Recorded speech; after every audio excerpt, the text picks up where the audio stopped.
ఉద్యమ జేబీఎంలు గతంలో ఎస్సీ రిజర్వేషన్ల వర్గీకరణ వల్ల మాలలకు ఏ విధంగా అన్యాయం జరిగిందో చాలా వీడియోలలో మనం చూడడం జరిగింది. ఇప్పుడు ప్రత్యేకంగా 14 ఏప్రిల్ 2025 నుంచి ఎస్సీ ఉపవర్గీకరణ చట్టం ఏదైతే వచ్చిందో తెలంగాణ రాష్ట్ర ఎస్సీ రిజర్వేషన్ల హేతుబద్ధీకరణ చట్టం 2025 వచ్చిన తర్వాత దాని ప్రభావం మొదటగా ఉద్యోగాలలో, కాంట్రాక్ట్ ఉద్యోగాలలో, తర్వాత విద్యలో, ఇంజనీరింగ్ ఎంబీబీఎస్ సీట్లలో, ఇప్పుడు ఎడ్యుకేషన్ డిపార్ట్మెంట్లో ప్రమోషన్లో కూడా మొదటిసారి అప్లై చేస్తున్న సందర్భాన్ని మనం ఇప్పుడు అందులో మాలలకు గతంలోనే చూసినాం. కాలేజీ యూనివర్సిటీలోని ఎంబీబీఎస్ సీట్లలో ఏ విధంగా అన్యాయమైందో, జేఎన్టీ ద్వారా నిర్వహించిన ఎంసెట్లో ఇంజనీరింగ్లలో మాలలకు ఏ విధంగా అన్యాయం జరిగిందో, దాంతోపాటు వివిధ శాఖల్లో కాంట్రాక్ట్ అసిస్టెంట్ ప్రొఫెసర్ ఉద్యోగాలలో కూడా ఏ విధంగా అన్యాయమైందో మనం అందరం స్పష్టంగా చూడడం జరిగింది. అయితే ప్రమోషన్లలో ఇప్పుడు మీరు ఇక్కడ చూసుకుంటే 15% రిజర్వేషన్లలో మల్టీ జోన్లో మొత్తం ఎస్సీలకు 32 మంది ప్రమోషన్లు ఇస్తుంటే అందులో గ్రూప్ 1 వాళ్ళకు కేవలం 3 రావడం జరిగింది. గ్రూప్ 2లో ఉన్న మాదిగ అలైడ్ కాస్ట్ల 18 కులాలకు 23 రావడం జరుగుతుంది. గ్రూప్ 3లో మాల అలైడ్ 25 కాస్ట్లు అంటే 26 కాస్ట్లకు కలిపి 11 మందికి హెచ్ఎంలుగా ప్రమోషన్ రావడం జరుగుతుంది. అంటే గ్రూప్ 1లో ఉన్న వాళ్ళకు కేవలం 3, గ్రూప్ 2లో ఉన్న వాళ్ళకు 23, గ్రూప్ 3లో ఉన్న వాళ్ళకు 11 రావడం జరుగుతుంది ప్రమోషన్లలో. ఇందులో స్పష్టంగా తెలుస్తుంది ఇది ఏ విధంగా సుప్రీంకోర్టు తీర్పుకు వ్యతిరేకమని. ఇంకా రిజర్వేషన్లను రుచి చూడని కులాలను గుర్తించి వాళ్లకు ప్రిఫరెన్షియల్ ట్రీట్మెంట్ ఇవ్వమని సుప్రీంకోర్టు చెప్తే కేవలం మాదిగలకు మాత్రమే అత్యధికంగా లబ్ధి చేకూర్చాలని రేవంత్ సర్కార్ చేసిన ఈ హేతుబద్ధీకరణ చట్టం ఏదైతే ఉన్నదో అది దానివల్ల 59 కులాలలో కేవలం ఒక మాదిగ అలైడ్ కాస్ట్లకు సంబంధించిన 18 కులాలకు మాత్రమే న్యాయం జరుగుతున్నది, అధికంగా బెనిఫిట్ జరుగుతున్నది. మిగతా వాళ్ళకు అన్ని కులాలకు అంటే గ్రూప్ 1లో ఉన్న 15 కులాలు, గ్రూప్ 3లో ఉన్న 26 కులాలకు అందరికి కూడా అంటే దాదాపుగా 75% కులాలకు అన్నిటికి కూడా అన్యాయం చేస్తూ కేవలం ఆ 18 కులాల వాళ్ళకి మాత్రమే అంటగట్టే కుట్రలో భాగమే ఈ హేతుబద్ధీకరణ చట్టం తేవడం అని మనకు స్పష్టంగా తెలుస్తున్నది. అయితే ఇప్పుడు ప్రమోషన్లలో రిజర్వేషన్లు హేతుబద్ధీకరణ చట్టం ఆధారంగా చేయడం వల్ల మనకు ఏ విధంగా అన్యాయం జరుగుతుందో ఇప్పుడు మనం ఒకసారి స్పష్టంగా తెలుసుకుందాము. ఇప్పుడు మనం గత వీడియోలలో స్పష్టంగా చూడడం జరిగింది. అసలు ఈ రిజర్వేషన్ల ఏదైతే రోస్టర్ పాయింట్ వలన మాలలకు ఏ విధంగా అన్యాయం అవుతుందో ఒక్కసారి మనం పరిశీలించాల్సిన అవసరం ఉన్నది. ఇప్పుడు జీవోఎంఎస్ 99 ద్వారా ఈ రోస్టర్ పాయింట్ల విధానాన్ని తేవడం జరిగింది తెలంగాణ రాష్ట్రము. ఆ రోస్టర్ పాయింట్లలో ఏ కులాలకు ఏ విధంగా ఇచ్చారో మనం ఒకసారి తెలుసుకునే ప్రయత్నం చేద్దాము. ఇది జీవోఎంఎస్ 99. ఇందులో రోస్టర్ పాయింట్లో ఒక 100 పాయింట్ల రోస్టర్ పాయింట్ ఉంటే రెండో రోస్టర్ పాయింట్ ఎస్సీ ఉమెన్, ఏడోది SC general, 16 general, 22 SC women. ఈ విధంగా స్టెప్ బై స్టెప్ 15% పోస్టులు ఉంటాయి. అయితే ఇప్పుడు గతంలో రామచంద్రరాజు కమిషనే కానీ చంద్రబాబు గారు చేసిన వర్గీకరణ చట్టంలో కానీ 2000 సంవత్సరంలో, దాని తర్వాత ఉషా మేరే కమిషనే కానీ అట్లా తీసుకుంటే ఏ కమిషనే కానీ ఎవరిని రికమెండేషన్ చేసినా కానీ మొదటి ప్రియారిటీ రోస్టర్ పాయింట్ 2 మొదటిగా వచ్చే గ్రూప్కి ఇచ్చారు. తర్వాత రెండో గ్రూపు బి, గతంలో బి ఉండే, ఇప్పుడు గ్రూప్ 2 ఉన్నాము. దీంట్లో వాళ్లకు రోస్టర్ పాయింట్ 7 ఇచ్చుకుంటూ మూడో గ్రూపులు అప్పుడు సి ఉండే, దానికి 16 రోస్టర్ పాయింట్ ఇస్తుండే. ఇది సీక్వెన్స్గా అందరు కూడా అన్ని రాష్ట్రాల్లో, అంటే ఈ తెలుగు రాష్ట్రంలో ఎప్పుడు వర్గీకరణ జరిగినా ఇదే కోణంలో జరుగుతుండే. కానీ కుట్రపూరితంగా రేవంత్ రెడ్డి గారు స్పష్టంగా కేవలం మాదిగలకు, గతంలో ఎన్నడూ లేని విధంగా కేవలం మాదిగలకు మాత్రమే రిజర్వేషన్లు ఇవ్వాలంటే ఎలాంటి అన్యాయం చేయాలో మిగతా కులాలకు అదేవిధంగా అన్యాయం చేయడానికి చూసి ఆ రోస్టర్ ప్లాన్ తయారు చేసిందని మనం ఇప్పుడు స్పష్టంగా తెలుసుకోబోతున్నాము. ఎందుకంటే గ్రూప్ 1 గతంలో ఏ వాళ్ళకు రోస్టర్ పాయింట్ 2 రావాలి, కానీ వాళ్ళకు కింద 7th రోస్టర్ పాయింట్ ఇచ్చి గ్రూప్ 2 ఉన్న వాళ్ళకు రోస్టర్ పాయింట్ 2లకు ఇవ్వడం జరిగింది. ఇగో క్లియర్గా ఉన్నది. 7th పాయింట్ వాళ్ళకి ఇవ్వడం జరిగింది. వారికి గ్రూప్ 1 వాళ్ళకు. గ్రూప్ 2లో ఉన్న వాళ్ళకు రోస్టర్ పాయింట్ 2 ఇవ్వడం జరిగింది. అసలు కుట్ర ఇక్కడ నుంచి మొదలు చేశారు. సుప్రీంకోర్టు ఏం చెప్తున్నది, గ్రూప్ 1లో ఉన్న వాళ్ళకు టాప్ ప్రయారిటీ ఇవ్వాలి, అలా ఎక్కువ అవకాశాలు ఇవ్వాలి, ఎక్కువ అవకాశాలు ఇస్తేనే వాళ్ళకు కొంచెం మనం అభివృద్ధి పదంలో తెచ్చినట్లయితుందని సుప్రీంకోర్టు చెప్తే, ఇక్కడ ఎందుకు 7th రోస్టర్ పాయింట్ 2కు ఎందుకు ఇంత పట్టుబట్టి అడుగుతున్నామంటే, ఒక్కొక్కసారి ఒకటే ఎస్సీ రిజర్వ్డ్ పోస్ట్ వస్తే అందులో గ్రూప్ 1 వాళ్ళకు చేరే విధంగా ఉంటే బాగుంటుండే.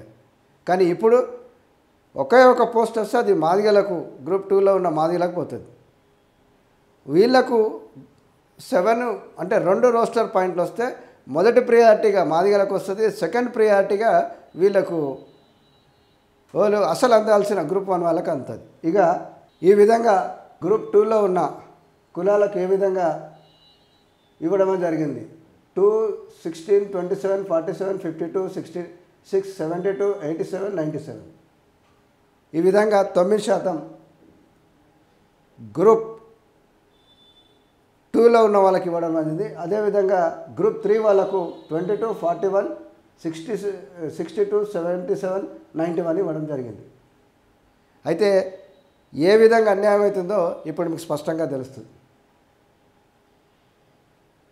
గ్రూప్ 3లో 22 అంటే ఇది ఎస్సీ ఉమెన్, అంటే ఇక్కడ మాల ఉమెన్కు వస్తుంది.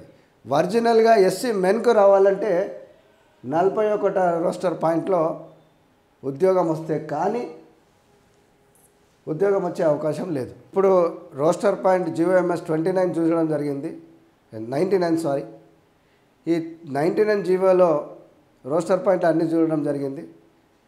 దీనివల్ల యాక్చువల్గా ఇన్ కేస్ గ్రూప్ 3లో ఉన్న 22 రోస్టర్ పాయింట్లో మహిళా అవైలబిలిటీ లేకుంటే అది ఆటోమేటిక్గా రోస్టర్ సైకిల్ సిస్టంలో గ్రూప్ 1 వాళ్ళకి పోతుంది.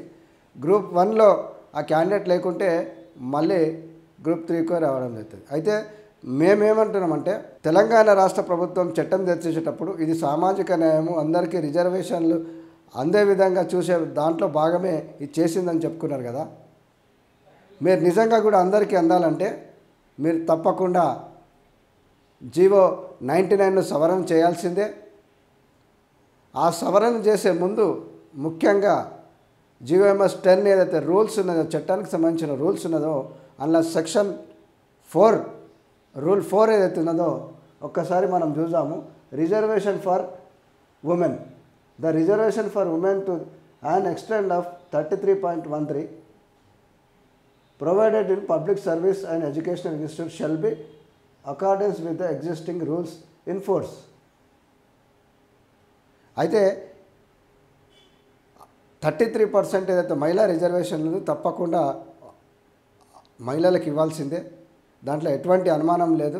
మేము కూడా గట్టిగా దాన్ని ఒప్పుకుంటున్నాం. అయితే 5% రిజర్వేషన్లు ఇచ్చే క్రమంలో ఇన్ కేస్ ఆ మాల మహిళ లేకుంటే అది రోస్టర్ పద్ధతిగా పైనకి వెళ్ళిపోతే ఆ గ్రూప్లో ఉన్న 4%కే రిజర్వేషన్లు వచ్చినట్లు వస్తుంది. అందుకనే ఆ 33% రిజర్వేషన్ సందర్భంలో ఎందుకంటున్నానంటే non availability of eligible candidate అంటే అర్హత గల అభ్యర్థి లేకుంటే ఆటోమేటిక్గా అది పైనకి పోతుంది కాబట్టి దాన్ని సవరణ చేసి ఏ గ్రూప్లోనైతే మహిళ ఉండదో అదే గ్రూప్ పురుషులతో ఫిలప్ చేసే విధంగా మొదటగా రూల్ 4.5లో సవరణ చేస్తే కానీ నేను ఆ రోస్టర్ 99 జీవో సవరణ చేసే అవకాశం ఉండదు కాబట్టి మొదటగా రూల్స్లోనే కొంచెం సవరణ చేసేసి తర్వాత 99కి పోవాలని మనం డిమాండ్ చేయాల్సిన బాధ్యత ఉన్నది. ఎందుకంటే మనకు పేరుకు 5 అన్నా కానీ ఇండైరెక్ట్గా అది 4గా కుదించుకోబోతున్నది కాబట్టి దాన్ని తప్పకుండా మహిళా రిజర్వేషన్ను కొనసాగిస్తూనే మహిళలు లేని సందర్భంలో అదే గ్రూప్లోని పురుషులతో ఫిలప్ చేసే విధంగా మనము సవరణ చేయాలని డిమాండ్ చేయాల్సిన బాధ్యత మన మీద ఉన్నదని స్పష్టంగా తెలియజేస్తున్నాను. ఇప్పుడు రోస్టర్ పాయింట్లు అయితే రాష్ట్ర ప్రభుత్వం రోస్టర్ పాయింట్ ఇచ్చిందో ఆ రోస్టర్ పాయింట్లో మీకు క్లియర్గా ఎక్స్ప్లెయిన్ చేయడానికి ప్రయత్నం చేస్తాను. దానివల్ల మనం స్పష్టంగా తెలుస్తున్నది ఏ విధంగా మనం నష్టపోతున్నామో, తర్వాత ఏ విధంగా మనం ప్రపోజ్ చేస్తే మొత్తం 59 కులాలకు సామాజిక న్యాయము అందరికీ రిజర్వేషన్లు అందే అవకాశాలు ఎట్లుంటాయో ఒక ప్రపోజల్ కూడా మనం ప్రభుత్వానికి ఇస్తే బాగుంటుందని ఆలోచన చేసి చాలా సంఘాలు, మేధావులు, ఉద్యమకారులు, కవులు, మాలా సంబంధించిన అందరితో కూర్చొని ఒక డిస్కషన్ చేసి ఒక ప్రపోజల్ కూడా మనం తయారు చేయడం జరిగింది. అది కూడా మనం ఇప్పుడు తెలుసుకుందాం. మిత్రులారా, జీవోఎంఎస్ 99లో roster point for direct recruitment, ఎడ్యుకేషన్లో కూడా ఇదే, రిక్రూట్మెంట్లో కూడా ఇదే, తర్వాత ప్రమోషన్లో కూడా ఇప్పుడు స్కూల్ ఎడ్యుకేషన్ డిపార్ట్మెంట్లో ఇచ్చిన హెడ్ మాస్టర్లకు కూడా ఇదే రోస్టర్ ప్రకారం ఇవ్వడం జరుగుతున్నది. అయితే ఇక్కడ మనం ఇంతకుముందే చెప్పుకున్నట్లు జస్టిస్ రామచంద్రరాజ కమిషనే కానీ, తర్వాత చంద్రబాబు గారు చేసిన చట్టమే కానీ, ఇప్పుడు పక్క ఆంధ్ర రాష్ట్రంలో ఉన్న ఆర్డినెన్సే కానీ గ్రూప్ ఏదైతే రోస్టర్ పాయింట్ 2 ఉన్నదో ఆ రోస్టర్ పాయింట్ 2 కంపల్సరీ గ్రూప్ 1 వాళ్ళకి ఇవ్వాల్సిందే. ఎందుకు అట్లా అంటున్నామంటే, సపోజ్ ఏదైనా డిపార్ట్మెంట్లో ఒక పోస్ట్ వచ్చిందనుకో, అందులో గ్రూప్ 1 వాళ్ళకు ప్రియారిటీ ఇచ్చినట్లుంటుంది, వాళ్ళకు వచ్చే అవకాశం ఉంటుంది. కానీ ఇప్పుడు 2 పోస్టులు వస్తే కింద వాళ్ళకు వచ్చే అవకాశం ఉంది కాబట్టి దీన్ని కంపల్సరీ సవరణ చేయాలి. ఇప్పుడే మనం చెప్పుకున్నట్లు 99 జీవోని సవరణ చేయాలంటే కంపల్సరీ రూల్స్లో ఉన్న నాన్ అవైలబిలిటీ ఏదైతే రూల్ 5 ఉందో ఆ 5ను ఫస్ట్ సవరణ చేసి తర్వాత 99 సవరణ చేస్తేనే ఇది సాధ్యమవుతుంది. కాబట్టి ఆ రూల్ 5ను సవరణ చేసి ఇప్పుడు 99 జీవోను కూడా సవరణ చేయాలి అని మనం అడుగుదాం. ఇప్పుడు మనం తెలుసుకుందాం. ఇప్పుడున్న ఈ గ్రూప్లలో first post SC women group 2 వాళ్ళకి కేటాయించడం జరిగింది. ఓకే, గ్రూప్ 1 వాళ్ళకు రోస్టర్ పాయింట్ 7 ఇవ్వడం జరిగింది. ఇన్ కేస్ ఎలిజిబిలిటీ క్యాండిడేట్ లేకుంటే ఆటోమేటిక్గా 16లో ఉన్న గ్రూప్ 2 వాళ్ళకు వస్తుంది. ఇప్పుడు ఏమవుతుంది, ఒక పోస్ట్ ఆల్రెడీ మాదిగలకు వచ్చింది. ఈ గ్రూప్ 1లో ఉన్న బుడగజంగ మలైడ్ కాస్ట్ వాళ్ళకు ఇన్ కేస్ అవైలబుల్ క్యాండిడేట్ లేకుంటే మళ్ళీ గ్రూప్ 2 వాళ్ళకి వస్తుంది. అంటే 3 పోస్టులు అట్లా వస్తే 2 పోస్టులు వస్తేనేమో 2 పోస్టులు ఇండైరెక్ట్ ఇలా లేకుంటే వీళ్ళకే వస్తుంది. అప్పుడు 2 పోస్టులు వాళ్ళకే అవుతాయి, 3వ పోస్టు కూడా వాళ్ళకే ఉంది. అంటే 3 ఎస్సీ పోస్టులు పడితే కర్మగాలి బేడబుడిగా జంగమోలు లేకుంటే అది కూడా మాదిగలకు వచ్చే అవకాశం ఉంది. ఇది ఏ విధంగా కూడా సహేతుకమైనది కాదు, హేతుబద్ధత కాదు. అందుకని కంపల్సరీ హేతుబద్ధత మీరు ప్రకటించాలంటే, నిజంగా అమలు చేయాలంటే తప్పకుండా ఈ గ్రూప్ 1లో ఉన్న వాళ్ళకు గ్రూప్ 2లకు చేర్చాలి. అప్పుడే కానీ మనకు సామాజిక న్యాయం జరిగే అవకాశం ఉండదు. కాబట్టి ఫస్ట్ అది చేయాలి. ఇక గ్రూప్ 3 వాళ్ళది ఏ విధంగా నష్టమవుతుందో ఇప్పుడు తెలుసుకుందాం. గ్రూప్ 3లో ఉన్న వాళ్ళకు రోస్టర్ పాయింట్ 22 ఇవ్వడం జరిగింది. ఈ 22 రోస్టర్ పాయింట్ ఇన్ కేస్ ఇక్కడ మహిళ లేకుంటే ఆటోమేటిక్గా మళ్ళీ గ్రూప్ 2లో ఉన్న మాదిగలకు పోతుంది. అప్పుడు ఎంత అవుతుంది, ఆటోమేటిక్గా మళ్ళీ 2 వాళ్ళకి అవుతాయి. మేము లేకుంటే మళ్ళీ మాదిగలకే పోతుంది, తర్వాత కింద ఉన్న గ్రూప్ 1 వాళ్ళు లేకుంటే మళ్ళీ మాదిగలకే పోతుంది. అంటే ఒక 4 పోస్టులు పడితే దాదాపుగా ఇండైరెక్ట్గా 4 పోస్టులు కూడా వాళ్ళకు వచ్చే అవకాశం ఉంది. దీనికి ఇది హేతుబద్ధతనా? రేవంత్ రెడ్డి గారు మీరు చెప్పాలి, దీని మీద సమాధానం చెప్పాలి. ఏ విధంగా హేతుబద్ధత అవుతుందా? నేను ఎందుకు ఇది ఘంటాపదంగా చెప్తున్నానంటే, షమీమ్ అఖ్తర్ గారికి ఇచ్చిన రిపోర్ట్లలో ఏ కులము, ఏ విద్యా అర్హతలు ఉన్నాయి, ఎవరు పిహెచ్డీలు చేశారు, ఎవరు డాక్టరేట్లు చేశారు, ఎవరు ఎంబీబీఎస్కి ఎలిజిబిలిటీ ఉన్నారు, ఎన్ని కులాలలో ఎంతమంది ఉన్నారో ఆ లిస్ట్ అంతా కూడా నా దగ్గర ఉన్నది. దాన్ని బేస్ చేసుకుంటే గ్రూప్ 1లో ఉన్న వాళ్ళు అసలు తక్కువ మంది ఎలిజిబిలిటీ ఉన్న వాళ్ళు ఉంటారు. ఆ ఎలిజిబిలిటీ వాళ్ళు తక్కువ ఉన్నారంటే ఆటోమేటిక్గా రోస్టర్ పాయింట్ల కిందికి వచ్చేస్తుంది కదా. ఇది 100% కేవలం మాదిగలకు బెనిఫిట్ చేయడానికి చేసిన చట్టం తప్ప అందరికీ హేతుబద్ధంగా పంపకాలు జరిగే ఉద్దేశంతో చేసింది కాదని మనకు స్పష్టంగా తెలుస్తున్నది. ఇక ఇప్పుడు వీళ్ళు లేకుంటే దీనికి వస్తుంది, మాకు వీళ్ళు లేకుంటే మళ్ళీ వీడికి వస్తుంది. అంటే ఈ 4 ఉద్యోగాలలో కూడా ఎలిజిబిలిటీ క్యాండిడేట్ ఉంటే తప్ప ఆ గ్రూప్లోని రిజర్వేషన్లకు అందే అవకాశాలు లేవు. అప్పుడు ఏమవుతుంది, గ్రూప్ 3లో ఉన్న వాళ్ళకు 5% రిజర్వేషన్ చెప్తున్నా కానీ 4%కే కుదించబడతారు. అందుకనే తెలంగాణ రాష్ట్ర ప్రభుత్వం రేవంత్ సర్కార్ కంపల్సరీ దీన్ని చేంజ్ చేయాల్సిందే. చేంజ్ చేయకుంటే దీన్ని కోర్టులో కూడా మేము ఫైల్ చేయడానికి ప్రయత్నం చేస్తున్నాము. మన లీగల్ ఒపీనియన్ కూడా, లీగల్ డిస్కషన్ కూడా జరుగుతున్నది. దయచేసి తెలంగాణ రాష్ట్ర ప్రభుత్వం ఇకనైనా మీరు పేరేమో ఎస్సీ రిజర్వేషన్ల హేతుబద్ధీకరణ చట్టం పేరు చెప్తారు, ఎస్సీ రిజర్వేషన్ల కేవలం మాదిగా హేతుబద్ధీకరణ చేసినట్టు కనిపిస్తున్నది. ఇది ఎవరికి న్యాయం? ఇది తప్పకుండా మీరు ఇమీడియట్గా దీన్ని రియాక్ట్ కావాల్సిన అవసరం ఉన్నది. ఫస్ట్ రూల్ 5ని సవరణ చేసి ఆ గ్రూప్లోని మహిళ లేకుంటే అదే గ్రూప్లోని పురుషులతోని ఫిలప్ చేయాలని సవరణ చేయాలి. ఎందుకంటే చాలా స్కీమ్లలో ఇప్పుడు ఓవర్సీస్ ఎడ్యుకేషన్ ఉన్నది, దాంట్లో ఆ ఎలిజిబుల్ మహిళా క్యాండిడేట్ లేకుంటే ఆ పోస్టును, ఆ సీటును పురుషులతో ఫిలప్ చేయాలని జీవో 54లో క్లియర్గా ఉంది ఓవర్సీస్ ఎడ్యుకేషన్లో. మరి ఎందుకు మరి జీవో 99లో మీరు అట్లా పొందుపరచలేకపోయారు? ఇది కుట్ర కాకుండా ఏంటిది? తప్పకుండా దీన్ని సవరణ చేయాలని డిమాండ్ చేస్తున్నాము. దీంతోపాటు తెలంగాణ రాష్ట్రంలోని యావత్ మాల సంఘాలు, మాల మేధావులు, మాల విద్యావంతులు, ముఖ్యంగా ఉద్యోగులు, మీరందరూ కూడా ఆలోచించాల్సిన సందర్భం ఉన్నది. మనకు ఏ విధంగా రోస్టర్ పాయింట్లో నష్టం జరుగుతుందో మీకు స్పష్టంగా తెలిసింది కదా. అయితే ఏ విధంగా ఇప్పుడు ఉన్నదానికి సరే అది రాజ్యాంగబద్ధంగా ఉన్నదా, సుప్రీంకోర్టు తీర్పు బద్ధంగా ఉన్నదా, ఆ చర్చ వేరేగా ఉన్నదా, అది కోర్టులో కేసు నడుస్తున్నది, రేపు ఇక్కడ కాకుండా సుప్రీంకోర్టులో పోతాం, అక్కడ గెలుస్తాం. కానీ అంతలోపు జరిగే నష్టంని మనం ఏ విధంగా నివారించుకోవాలి, భవిష్యత్తులో మాలలు అన్ని రంగాలలో ఉండాలంటే మీరందరూ కూడా దీని మీద సీరియస్గా ఉద్యమించాల్సిన అవసరం ఉన్నది, పనిచేయాల్సిన అవసరం ఉన్నది. ఎవరికి ఏ విధంగా సహాయ సహకారాలు అందించే అవకాశం ఉంటుందో ఆ విధంగా అందించాల్సిన అవసరం ఉన్నది. లేకుంటే భవిష్యత్తులో అసలు చాలా రంగాలలో మాలలు కనిపించని పరిస్థితులకు నెట్టబడుతున్నాము. ఇప్పుడు అది వర్గీకరణ అంశం హైకోర్టులోనో కింద మీద అయితే మళ్ళీ సుప్రీంకోర్టు పోవాలి. ఈ టైం అంతా కూడా 5 ఏళ్ళు 10 ఏళ్ళు ఏదైతే ఉన్నదో జరగాల్సిన నష్టము మొత్తం జరిగిపోతుంది. కాబట్టి మనం ఇప్పుడే ఇమీడియట్గా కళ్ళు తెరవాల్సిన అవసరం ఉన్నది. ఆ ఉద్యమం జరుగుతుంది, ఆ ఉద్యమం మనం చేద్దాం, దాన్ని లీగల్గా ఏ విధంగా చేద్దాం. కానీ ఇప్పుడు జరుగుతున్న సందర్భంలో ఏ విధంగానైతే వీలైనంత మటుకు మనోళ్ళకు అవకాశం వచ్చే విధంగా, అందరికీ న్యాయం జరిగే విధంగా మనం ఏ విధంగా చేస్తే బాగుంటుందని మనం ప్రభుత్వానికి సూచన చేయాల్సిన అవసరం ఉంది. కాబట్టి అందరం కలిసి, చాలామంది మేధావులు కలిసి ఒక ప్రపోజల్ కూడా రెడీ చేయడం జరిగింది. ఇది కేవలం మాదిగలకు వ్యతిరేకంగా, మాలకు అనుగుణంగా కాదు, సామాజిక న్యాయము, హేతుబద్ధీకరణ అన్నారు కదా, ఆ హేతుబద్ధీకరణ, సామాజిక న్యాయము, అందరికీ రిజర్వేషన్లు అందాలి.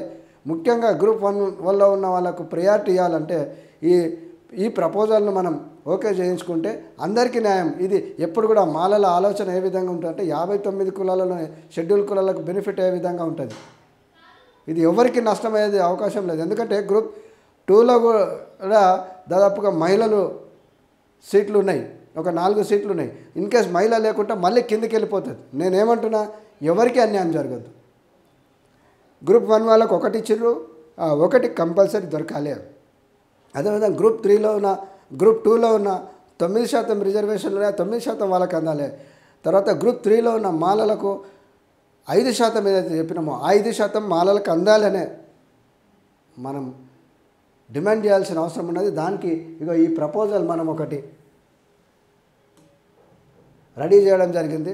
చాలా ఆలోచించి లీగల్గా కూడా న్యాయవాదులతో కూడా మాల న్యాయవాదులతో కూడా డిస్కస్ చేయడం జరిగింది. ముఖ్యంగా సుప్రీంకోర్టు అడ్వకేట్లను కూడా ఈ ప్రపోజల్ పంపించి వాళ్ళ సూచన కూడా తీసుకోవడం జరిగింది. అంటే దాదాపుగా ఉద్యోగ సంఘాలు, విద్యార్థి సంఘాలు, మాలమానాడు సంఘాలు, మేధావులు, కళాకారులు, న్యాయ నిపుణులు అందరికీ చెప్పిన తర్వాత ఒక ప్రపోజల్ తయారు చేయడం జరిగింది. దయచేసి మీరు అందరూ కూడా దీన్ని గమనించాలి. ఇప్పుడు మనం ఇచ్చిన ప్రపోజల్ ఏదైతే ఉన్నదో గ్రూప్ 1 ఏదైతే ఉన్నదో గ్రూప్ 1 వాళ్ళకు కంపల్సరీ రోస్టర్ పాయింట్ 2 అధిక ప్రాధాన్యత, మొదటి ప్రాధాన్యత ఇవ్వాల్సిందే. ఎందుకంటే ఒక్కొక్క డిపార్ట్మెంట్లో ఒక్కొక్క పోస్టుకు సంబంధించింది 1-2 పోస్టులే వస్తాయి. అప్పుడు వాళ్ళకు ప్రియారిటీ ఇచ్చినట్లుంటుంది. కాబట్టి కంపల్సరీ వాళ్ళకు రోస్టర్ పాయింట్ 2 ఇవ్వాలి. ఇది మాలా వెల్ఫేర్ అసోసియేషన్ ప్రకారం ఆల్ మేజర్ షెడ్యూల్ కులాల్ ఆర్గనైజేషన్స్, అంటే నేను ఉపకులాలకు కూడా దీని మీద చర్చ చేయడం జరిగింది. వాళ్ళు కూడా ఇది బాగుంటుందన్న ఈ ప్రపోజల్ అని వాళ్ళు కూడా అంగీకారం తెలపడం జరిగింది.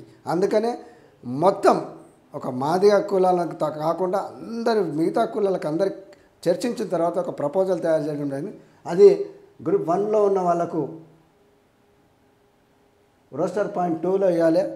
తర్వాత 7లో ఉన్న వాళ్ళకు గ్రూప్ 2లో వేయాలి. గతంలో కూడా అట్లనే ఉండే, అదే గతాన్నే ఇప్పుడు మనం రిపీట్ చేసి చెప్తున్నాము. దాంతోపాటు గ్రూప్ 3లో 16 పాయింట్ ఇస్తే ఒక 3 ఎస్సీ ఉద్యోగాలు పడితే గ్రూప్ 1 వాళ్ళకు ఒకటి, గ్రూప్ 2 వాళ్ళకు ఒకటి, గ్రూప్ 3 వాళ్ళకు ఒకటి. ఇది సామాజిక న్యాయం, ఇది హేతుబద్ధీకరణ. ఇది ఇంత అన్యాయంగా మీరు చేసి మేము అందరికీ చేసినాం, దేశంలోనే మొదటిగా చేసినామని మీరు గప్పాలు కొట్టుకుంటున్నారు కదా, దాన్ని మానండి. ఇమీడియట్గా రూల్స్ జీవోఎంఎస్ 10లోని రూల్ 5ని సవరణ చేయాలి.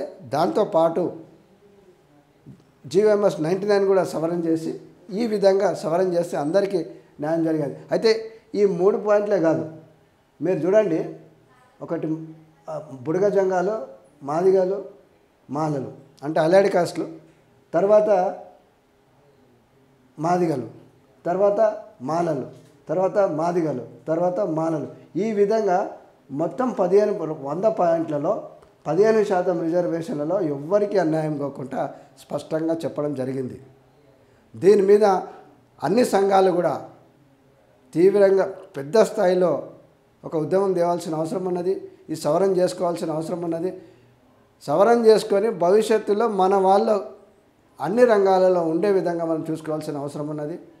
అయితే మీకు ఇంకోసారి స్పష్టం చేయదలుచుకున్నా, ఎస్సీ తెలంగాణ రాష్ట్ర షెడ్యూల్ కులాల రిజర్వేషన్ల హేతుబద్ధీకరణ చట్టం 2025 అది రాజ్యాంగబద్ధంగా లేదని, సుప్రీంకోర్టు గైడ్లైన్స్కు బద్ధంగా అంటే దాని విధంగా లేదని అందరికీ తెలుసు. అది లీగల్గా మనం కోర్టులో వేసేయడం జరిగింది. ఆ పోరాటం జరుగుతున్నది. కానీ దాని రిజల్ట్స్ వచ్చే లోపల జరిగే నష్టాన్ని నివారించుకునేందుకు అందరికి కూడా న్యాయం జరగాలనే ఉద్దేశంతో మనం ఈ ప్రపోజల్ పెట్టినాము. అందరూ కూడా దీని మీద రాష్ట్ర ప్రభుత్వం మీద, ముఖ్యంగా మాల ప్రజాప్రతినిధుల మీద ఒత్తిడి తేవాల్సిన అవసరం ఉన్నది. ఆ దిశగా మనం ఉద్యమాలు చేసి మనం సాధించుకున్న ఉద్యమాలను రూపకల్పన చేయాల్సిన అవసరం ఉందని తెలియజేసుకుంటూ జై భీమ్, జై భారత్.